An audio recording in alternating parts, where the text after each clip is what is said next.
kuliah program studi kehutanan, yaitu dasar-dasar manajemen. Baik, yang pertama saya akan menjelaskan konsep manajemen. Manajemen adalah suatu proses tertentu yang terdiri atas perencanaan, perorganisasian, penggerakan, dan pengawasan yang dilakukan untuk menentukan dan mencapai tujuan tertentu dengan menggunakan SDM, SDA yang ada. Di konsep manajemen atau manajemen ini terdapat 6 hal atau 6 unsur yang ada di dalamnya. Yang pertama, man atau manusia. Manusia berperan sebagai power dalam organisasi atau perusahaan yang diperlukan untuk memimpin, menggerakkan karyawan, serta memberikan tenaga dan pikiran untuk kemajuan dan koordinasi perusahaan. Yang kedua, yaitu material.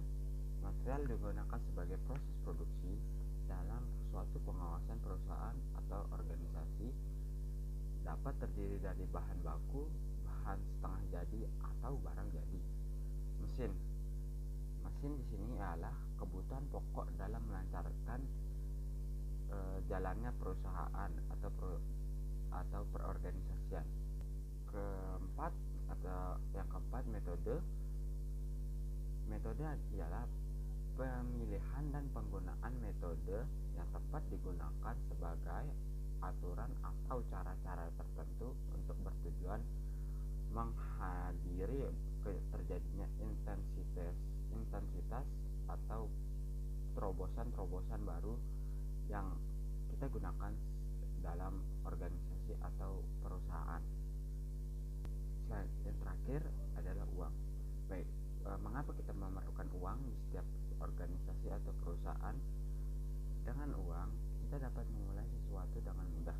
Dengan uang kita juga dapat menentukan apa saja yang kita beli saat kita memproduksi suatu barang di perusahaan atau di organisasi tertentu. Materi selanjutnya atau materi kedua yaitu organisasi. Organisasi ialah kesatuan sosial yang dikoordinasikan secara sadar dengan batasan yang relatif dapat diidentifikasi, yang bekerja atas dasar yang relatif terus-menerus untuk mencapai tujuan bersama kelompok atau organisasi. Proses yang terdiri dari perencanaan, pengorganisasian, penggerakan, pelaksanaan, dan pengawasan dengan memanfaatkan baik ilmu maupun seni agar dapat mencapai tujuan organisasi yang telah ditetapkan. Orang yang bertanggung jawab atas organisasi ialah manajer, yang dimana manajer itu dalam artian orang yang bertanggung jawab atas pengarahan usaha yang bertujuan membantu organisasi dalam mencapai sasaran atau tujuan-tujuan yang telah ditetapkan tadi.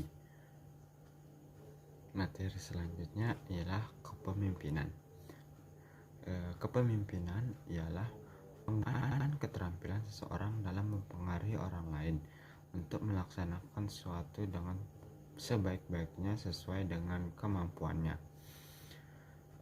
Hal ini menyatakan bahwa kepemimpinan adalah suatu proses yang mempengaruhi aktivitas suatu kelompok yang terorganisasi dalam usahanya dalam mencapai atau menetapkan pencapaian tujuan-tujuan tertentu. Di kepemimpinan ini terdapat banyak atau gaya-gaya kepemimpinan seseorang. Perlu saya jelaskan sedikit. Setiap orang memiliki gaya kepemimpinannya yang berbeda-beda. Gaya kepemimpinan pada dasarnya mengandung pengertian sebagai suatu perwujudan tingkah laku dari seorang pemimpin yang menyangkut kemampuan dalam cara memimpin dia. Terdapat 4 gaya kepemimpinan. Yang pertama, demokratis. Yang kedua, otoriter. Yang ketiga, partisipatif. Yang keempat, bebas tidak. Materi yang terakhir yang saya dapat jelaskan ialah motivasi. Motivasi adalah perilaku atau faktor yang menyebabkan atau menyalurkan atau mempertahankan perilaku setiap individu.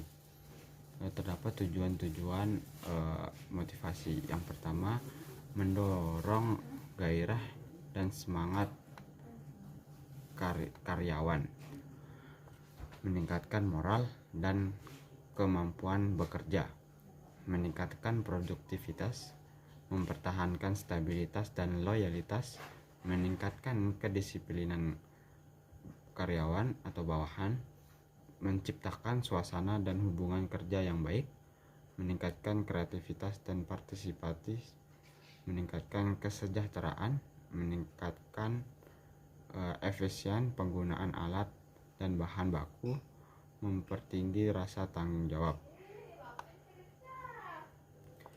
Pandangan motivasi dalam perusahaan terdapat 3 model, yaitu model tradisional, model hubungan sesama manusia, yang terakhir model sumber daya.